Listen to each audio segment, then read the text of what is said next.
Give thanks and praises to the Most High Jah Rastafari Selassie.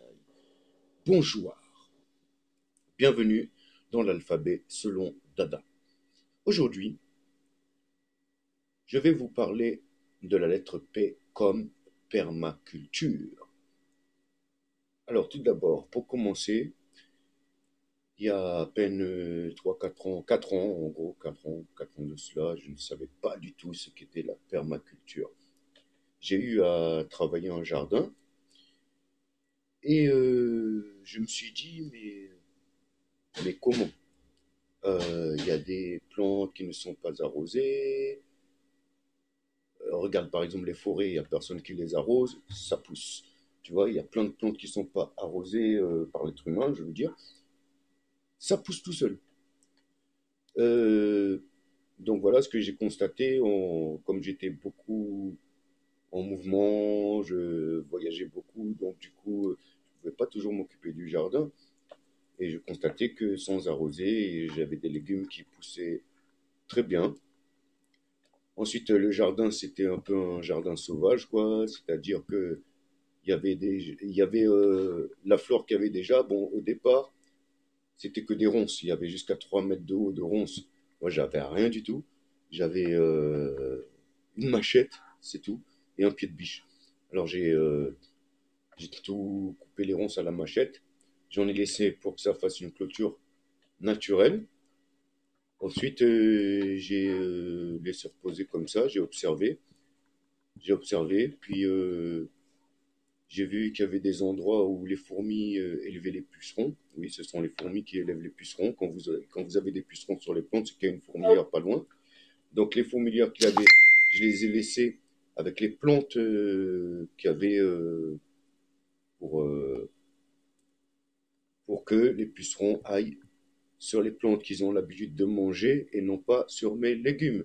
Donc du coup, j'ai un voisin de jardin, il était plein de punaises, plein de pucerons, plein de parasites, parce que lui, il mettait son jardin en garde à vous, alors que moi, j'ai laissé la flore et par conséquent la faune naturelle. J'avais juste un pied de biche au départ, donc au pied de biche, j'ai creusé des canaux d'irrigation pour amener l'eau d'une source, il y avait un canal qui venait d'une source, donc pour amener l'eau dans le jardin pour pouvoir arroser les plantes qui ont vraiment besoin d'être arrosées, comme par exemple les salades, les radis. Donc j'avais un peu de tout, hein, du chou chinois, des radis, des courges, des tomates, de la ganja, il y avait deux poiriers, il y avait des fraises, des framboises, des haricots verts, et tout ça, ça prolifère. Et donc, on m'a dit, ah, mais Dada, tu fais de la permaculture sans le savoir. Je dis, ah bon, tout. Je me suis renseigné sur la permaculture, et j'ai vu que c'était un moyen de cultiver la terre sans la blesser. Par exemple, il n'y a pas besoin de pesticides, il n'y a pas besoin d'insecticides, il n'y a pas besoin de fongicides, il n'y a pas besoin de labourer ou de retourner la terre. Ce sont les vers de terre et autres animaux qui vivent sous terre qui font ça, notamment les micro-organismes. Je vous invite à regarder des vidéos de Claude et Lydia Bourguignon sur YouTube, par exemple. Voilà, parce qu'ils sont spécialistes en microbiologie des sols. Ils vous expliquent comment les sols sont morts à cause des pesticides, genre à cause de Monsanto, et comment les pesticides peuvent... enfin, pas les pesticides, pardon, comment la terre peut revivre. Donc moi voilà, donc avec un ami là où j'habite, on a décidé de lancer une culture. Donc voilà, là on essaye de clôturer naturellement la parcelle de terrain. Une amie va y mettre des chevaux pour que les chevaux élaguent un peu la place. Et voilà, et puis on va planter un tas de bons légumes qu'on va laisser pousser, et qu'on mangera par la suite, qu'on partagera s'il y en a trop. Voilà, et puis il y a différentes manières de faire de la permaculture, parce que dans perma, il y a perma, donc permanent, tu vois. Donc, ce qu'il est bon de faire aussi, c'est que tu fais une butte, tu prends de la terre, par exemple, tu prends de la terre du chemin, pas de là où il y a les plantes, tu fais une butte, dedans tu mets du compost, du carton, du bois, même des morceaux de branches et tout, tu renterres par-dessus, et tu sèmes là sur la butte. Après, ça va pousser en haut, par exemple, tu vas laisser, tu vas prendre que ce dont tu as besoin. Par exemple, les salades. Par exemple, si tu plantes des salades, tu coupes les feuilles qui sont autour, mais tu laisses les jeunes pousses au milieu. Tu laisses le cœur de la salade. Tu coupes les jeunes pousses quand tu veux manger de la salade, et le reste, tu laisses.